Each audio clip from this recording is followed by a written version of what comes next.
नमस्कार, स्वागत है आप सभी का आज के इस खास पेशकश में। मैं हूं आपके साथ शिल्पी। स्ट्रेस, डिप्रेशन, ये कुछ ऐसे वर्ड्स हैं जिन्हें पहले सिर्फ और सिर्फ एडल्ट्स से ही जोड़ा जाता था, लेकिन अब ये जो वर्ड्स हैं ये बच्चों से भी जुड़ने लगे हैं। जी हां, अब बच्चे भी हो रहे हैं डिप्रेशन के शिकार। बात अगर करें एग्जाम की टेंशन की या फिर पेरेंटल प्रेशर की, आजकल बच्चे इन सब में दरअसल इतने ज्यादा उलझते जा रहे हैं कि डिप्रेशन उन्हें आसानी से अपनी जकड़ में ले रहा है। तो आज हम आपको बताएंगे कि दरअसल इसके कारण क्या रहते हैं और कैसे बच्चों की ये जो समस्या है इससे आप निपट सकते हैं। इस पर करेंगे आज एक खास डिस्कशन। शुरू करते हैं ये खास सफर।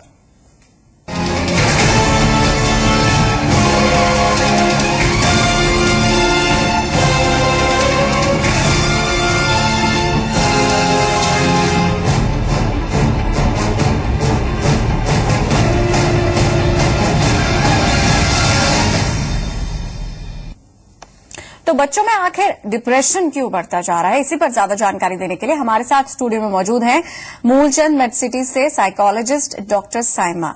डॉक्टर साइमा, स्वागत है आपका शो में। और अपने दर्शकों को हम बताना चाहेंगे, आप हमारी एक्सपर्ट से अपना सवाल पूछ सकते हैं। अगर आपकी कोई परेशानी है, बच्चे से जुड़ी खासतौर से अगर ये परेशानी है उसे दूर करने चाहते हैं तो इन नंबर्स पर हमसे संपर्क करें 012025111063 और 180018011525। तो डॉक्टर साइमा, अब तक डिप्रेशन जो था वो इसी तरह से हम देखते थे कि जैसे जैसे उम्र बढ़ती है परेशानियां जीवन में आने लगती हैं और कहीं ना कहीं इसी वजह से जो इंसान है वो डिप्रेशन की चपेट में आ जाता है। अपने जो स्ट्रेस है वो कहीं ना कहीं बढ़ती उम्र के साथ उसको देखते थे, लेकिन अब ये जो प्रॉब्लम है ये जो देखी जा रही है बच्चों में, छोटी उम्र में ये हो जाना, यानी कि बच्चों का स्ट्रेस में हो जाना, आपको क्या लगता है इसकी सबसे बड़ी वजह क्या है? कई वजहें हैं स्ट्रेस की बच्चों में होना। सबसे बड़ा जो हम देखते हैं कि बच्चों में स्ट्रेस या डिप्रेशन क्यों हो रहा है वो है एक पढ़ाई का प्रेशर। पढ़ाई का प्रेशर आजकल इतना ज्यादा बढ़ गया है, कॉम्पिटिटिव लेवल इतना बढ़ गया है बच्चों के लिए, जो एक वजह है जिसकी वजह से बच्चों के अंदर डिप्रेशन देखा जा रहा है। दूसरी चीज जो है पेरेंटल प्रेशर। पेरेंट्स की एक्सपेक्टेशंस बहुत ज्यादा हैं आजकल बच्चों से, जो बच्चे अपने कैलिबर और उनकी कैपेबिलिटी को पहचान नहीं पाते हैं, जिसकी वजह से बच्चों में प्रेशर और डिप्रेशन देखा जाता है। जी, तो कहीं ना कहीं जैसा कि आप बता रही हैं कि पढ़ाई का प्रेशर और पेरेंटल प्रेशर, और अगर इस प्रेशर को हम उम्र के साथ जोड़कर समझना चाहें, यानी कि ये देखना चाहें कि इसके जो सिम्टम्स हैं वो कहां से दिखने शुरू होते हैं, यानी कि अगर हम ये समझना चाहें कि बच्चों की कौन सी उम्र ऐसी होती है जहां सबसे ज्यादा देखा जाता है इसका असर या इम्पैक्ट पड़ता है, तो वो क्या रहता है? अगर हम सिम्टम्स के बारे में बात करें तो सिम्टम्स तो कई हैं जिससे हम पहचान सकते हैं कि बच्चों को क्या डिप्रेशन हो रहा है। तो माँ बाप या फैमिली मेंबर्स या फिर आपके टीचर्स पहचान सकते हैं कि बच्चों को प्रेशर या डिप्रेशन क्यों हो रहा है। तो डिप्रेशन के कुछ सिम्टम्स हैं चिड़चिड़ापन बच्चों में, जिसकी वजह से आप देखेंगे मूड स्विंग्स बच्चों में बहुत जल्दी कभी खुश होना कभी उदास होना, ये एक वजह हो सकती है डिप्रेशन का साइन सिम्टम। दूसरा जो है बहुत जल्दी घबरा जाना, एंशियस होना, एंजाइटी बहुत ज्यादा होना बच्चों में, छोटी छोटी परेशानियां, छोटी छोटी चीजों को लेकर बहुत ज्यादा स्ट्रेस लेना, उसकी वजह से भी हम देख सकते हैं कि ये भी एक सिम्टम है डिप्रेशन का। तीसरी चीज जो हम देखते हैं बहुत जल्दी गुमसुम हो जाना, उदासी, गुस्सा या उदासी दो चीजें हैं, एक्सट्रीम्स पे बच्चे दिखते हैं। तो या तो बहुत ज्यादा आपको गुस्सा करते हुए नजर आएंगे या फिर बहुत ज्यादा उदासी में दिखेंगे आपको बच्चे। फालतू में बात पे चिड़चिड़ापन, जो कि चिड़चिड़ेपन से रोना आ जाना, बहुत जल्दी रोना, क्राइंग स्पेल्स बहुत ज्यादा बच्चों में देखना, ये एक वजह हो सकती है। नींद में परेशानी आना, स्लीप डिप्राइव्ड, कम सोना या बहुत ज्यादा सोना, एपेटाइट में चेंज देखेंगे आप, बच्चे बहुत कम खाना शुरू कर देंगे या बहुत ज्यादा जंक फूड्स खाना शुरू कर देंगे। सो एपेटाइट हाई या लो होना भी साइन होता है कि डिप्रेशन के कुछ कहीं ना कहीं बच्चा स्ट्रेस में है। इसके अलावा आप स्लीप आ गई, आपका एपेटाइट आ गया। दूसरी चीज जो लास्ट चीज हमारी आती है वो है हमारे बच्चों में हम कहीं जगह देखेंगे कि उनका कंसंट्रेशन और जो एनर्जी है पढ़ाई की तरफ वो बहुत कम नजर आएगी, तो उनका कंसंट्रेशन लो हो जाएगा या उनकी एनर्जी में आप डिफरेंस देखेंगे। जी, यानी कि कुल मिलाकर ये देखा जाए कि पूरी तरह से जो बच्चे का लाइफस्टाइल है वो धीरे धीरे इससे इफेक्ट होना शुरू हो जाता है। फिर चाहे बच्चे की डाइट हो, उसका रोजाना की जीवनचर्या हो, हर तरीके से जो डिप्रेशन है वो धीरे धीरे बच्चे को अपनी चपेट में लेने लगता है, उसे घेरने लगता है। आप जिस तरह से बता रही थी कि डॉक्टर साइमा की पेरेंटल प्रेशर एक रीजन रहता है, साथ ही साथ स्टडीज का प्रेशर तो है ही, लेकिन अगर कई बार ये दोनों चीजें ही नॉर्मल हैं, उसके बाद भी क्या बच्चा किसी और वजह से भी डिप्रेशन में जा सकता है? पारिवारिक समस्याएं भी बहुत सारी होती हैं। अगर माँ बाप में झगड़े हैं या अनबन है अगर माँ बाप में, तो उसका भी इफेक्ट जो है वो बच्चों के ऊपर पड़ता है। तो अगर आप देख रहे हैं कि आपके परिवार में टेंशन है, गुस्सा है और या किसी तरीके की समस्या है जिसका असर आपके बच्चों के पर पड़ रहा है, वो भी एक वजह हो सकती है, indirect way of creating stress for your child. चौथी एक और चीज जो है जिसमें हम देखेंगे, जब बच्चा स्कूल जाता है तो नए बच्चा एडजस्टमेंट में प्रॉब्लम्स होती हैं, तो पीयर प्रेशर जिसमें आप देखेंगे बुली का शिकार होना या फिर सोशल एलियनेशन देखेंगे जहां पे बच्चा दोस्त बनाने में परेशानी होना। So adjustment at school, peer pressure, ये भी एक प्रॉब्लम हो सकती है जिसकी वजह से आप डिप्रेशन या स्ट्रेस में बच्चे को पा सकते हैं। जी, तो और भी ऐसी बहुत सी वजह हैं जिनकी वजह से आपका बच्चा जो है वो धीरे धीरे डिप्रेशन की चपेट में जाने लगता है, और इसको समझने की जरूरत है। सिम्टम्स हम आपको बता रहे थे कि किस तरह से आप समझ सकते हैं कि कहीं ना कहीं अगर आपके बच्चे के के भीतर या आप अगर बदलते लाइफस्टाइल उसका देख रहे हैं, उसके अंदर चेंजेस नोट कर रहे हैं, तो क्या कहीं ना कहीं ये जो संकेत है वो डिप्रेशन के तो नहीं है। उन्हें समझिए और उसके बाद किस तरह से उनका ट्रीटमेंट होगा हम आपको ये भी बताएंगे। लेकिन डॉक्टर साइमा, उससे पहले आपका ध्यान मैं एक स्टडी की ओर दिलाना चाहूंगी। एक स्टडी में दरअसल इस तरह की बात सामने आई थी कि कई बार ये जो बच्चे होते हैं उनमें बड़े होने के बाद भी डिप्रेशन आ जाता है। इसमें दरअसल कितनी सच्चाई है? और एक स्टडी ये भी आई थी कि लड़कियों में इस चीज से ज्यादा खतरा रहता है, क्या ऐसा भी है? देखिए, बच्चे में लड़कियों में प्यूबर्टी स्टेज पे बहुत सारे हार्मोनल चेंजेस होते हैं, जिसकी वजह से भी आप देखेंगे कि लड़कियों में ज्यादा आप डिप्रेशन या स्ट्रेस देखेंगे। इसके अलावा आप बच्चों में जो छोटी उम्र में अगर ज्यादा डांटना, बच्चों को ज्यादा धमकाना या ज्यादा क्रिटिसिज्म, ये एक वजह हो सकती है बच्चे, लड़की या लड़के दोनों में एक तरीके का स्ट्रेस डेवलप करना, जो कि डिप्रेशन में आगे चल के पनप सकता है।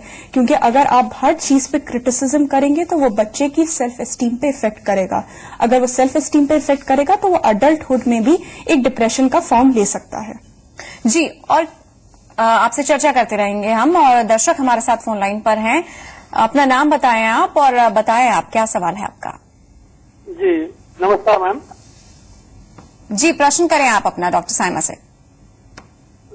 डॉक्टर साइमा जी, मेरा सवाल ये है कि मेरा एक लड़का है 8 साल का। जी बताएं। वो टेंस रहता है बहुत ज्यादा, उससे कुछ पूछने पे भी वो बता नहीं पाता है कि क्या कारण है, किस वजह से टेंस रहता है। उसके बारे में हमें क्या करना चाहिए? कोई आपने उसके स्कूल में पता करा है कि कोई परेशानी तो नहीं है स्कूल में, उसको पढ़ाई में कोई दिक्कत तो नहीं आ रही है? जी मैम, मैंने पता किया था, वहाँ पे भी यही बोलते हैं कि ये चुप चुप सा रहता है, कुछ बोलता नहीं है, पढ़ता भी कम है। कोई परेशानी आई थी, कोई लाइफ इवेंट हुआ था, कोई स्ट्रेस, कोई घटना ऐसी हुई थी जिसकी बात से आप ये चेंज देख रहे हैं? जी मैम, दरअसल मैंने इसको पहले प्राइवेट स्कूल में, जब LKG वगैरह में होते हैं बच्चे, वहाँ पे किया था। तो वहाँ पे बहुत छोटा था तो रो रो के स्कूल जाता था। कई बार मैं भी इसके साथ बस बैठ के जाता था। मोहम्मदपुर में मैंने इसे दाखिल किया था। तो मैंने उसे वहाँ से भी रोक लिया था, क्योंकि बहुत ज्यादा रोता था। बस में बैठने के बाद रोता ही जाता था। तो कितना छोटा है आपका बच्चा? जी 8 साल का हो गया। 8 साल का। तो अभी भी क्या रोता है स्कूल जाने में? हाँ जी, रोता है। कई बार तो इधर उधर भाग जाता है स्कूल जाने के लिए, घर से दिखता है तो। हो सकता है उसके दोस्त ना बन पा रहे हों, हो सकता है उसको एडजस्टमेंट में प्रॉब्लम हो रही है। आप अपनी स्कूल के टीचर से पता करिए कि उसके दोस्त कैसे हैं, उसके दोस्त वो बना पा रहा है या नहीं बना पा रहा है, जिन बच्चों से बात करता है उनसे बात कर पा रहा है या नहीं। अगर बच्चा आपसे खुल के बात नहीं कर पा रहा है तो आप किसी साइकोलॉजिस्ट के पास उसको ले जाएं जहां पर वो अपने खुलकर बात कर पाए। और बच्चे को ज्यादा प्रेशर ना दें बात करने के लिए, उसकी फीलिंग्स को समझें और उसको ज्यादा प्रेशर ना दें बोलने के लिए। उसको अपना टाइम दें, वो धीरे धीरे करके खुद खुलेगा, उसके ऊपर कोई प्रेशर ना डालें। दिनेश है अगले दर्शक, चंपावत से हैं ये कॉलर। दिनेश, अपना सवाल करें आप। जी नमस्कार मैम। जी बताएं अपना सवाल। जी नमस्कार मैम। नमस्कार, अपना सवाल करें आप। मैम ये मेरा बच्चा जो है 7th में पढ़ता है, ये पढ़ाई करता है तो इसको याद नहीं रहता है। कब से ये प्रॉब्लम आ रही है? ये जो पहले से ऐसी पढ़ाई करता है तो इसको याद नहीं रहता है। देखिए, कुछ बच्चों में पढ़ाई याद करने की दिक्कत आती है, तो एक बार आप ये देख लीजिए कि शुरुआत से ये प्रॉब्लम है या अभी आप देख रहे हैं।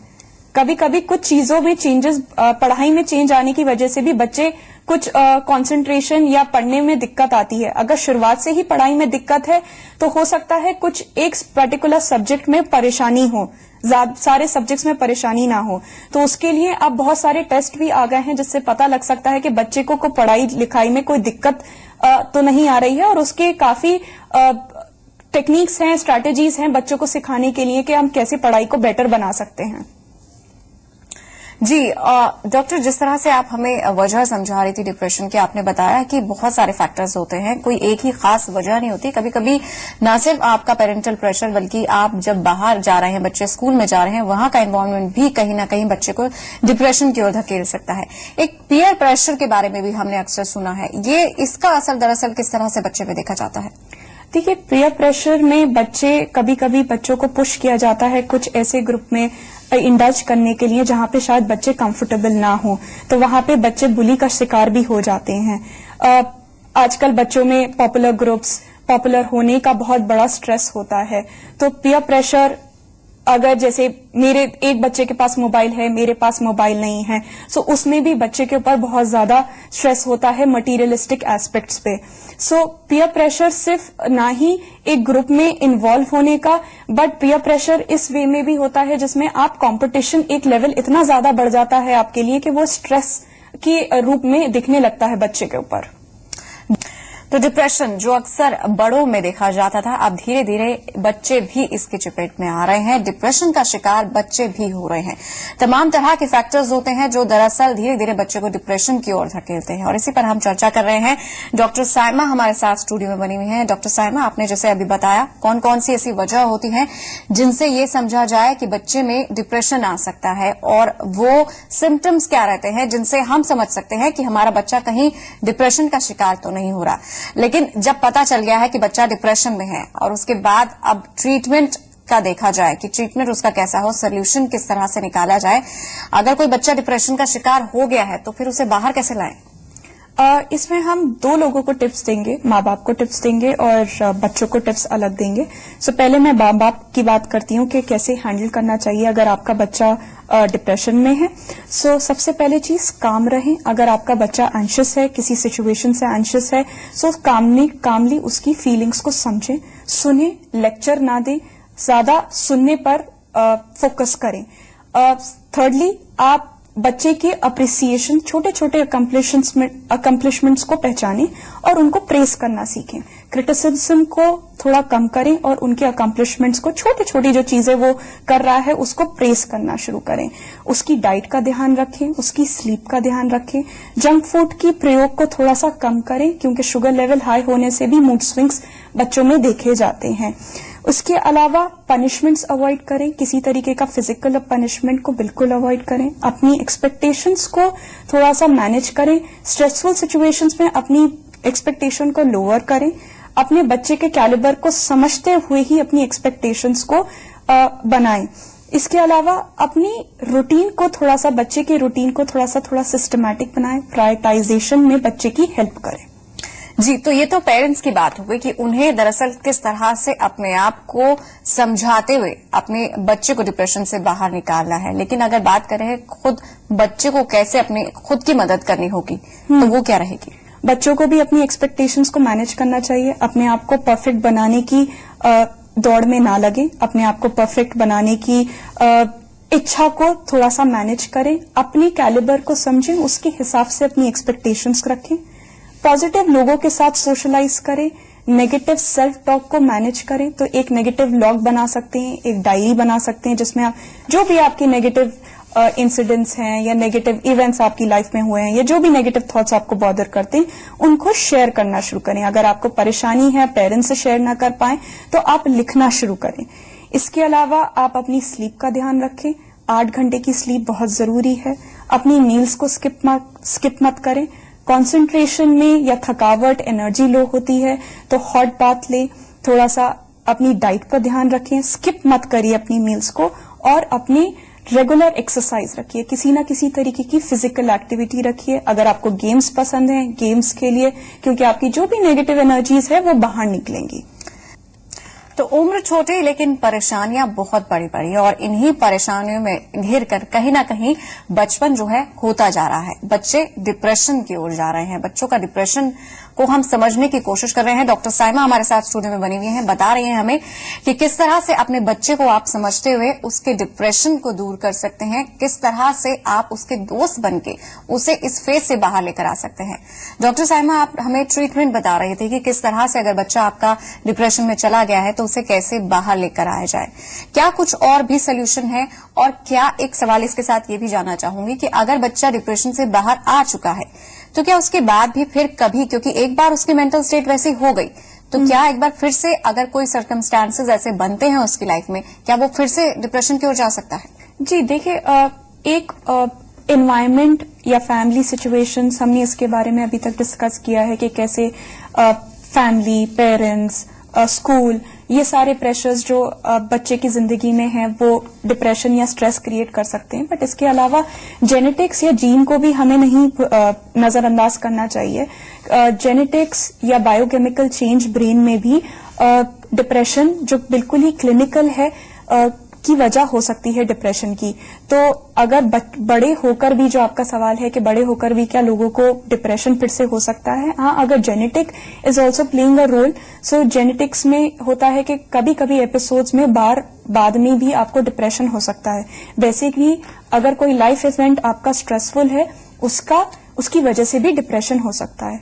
डिप्रेशन के सिम्टम्स चेंज हो सकते हैं। हो सकता है कि पहले आपकी उदासी ज्यादा हो, आपको चिड़चिड़ाहट ज्यादा हो, उसके बाद आपके सिम्टम्स फिजिकल में भी चेंज हो सकते हैं, जो कि आपको फिजिकल इश्यूज हो सकते हैं, घबराहट होना, एक्स एंड पेन्स होना। सो ये भी एक सिम्टम है जिसमें आप देख सकते हैं कि सिम्टम्स चेंज हो सकते हैं ओवर पीरियड ऑफ टाइम।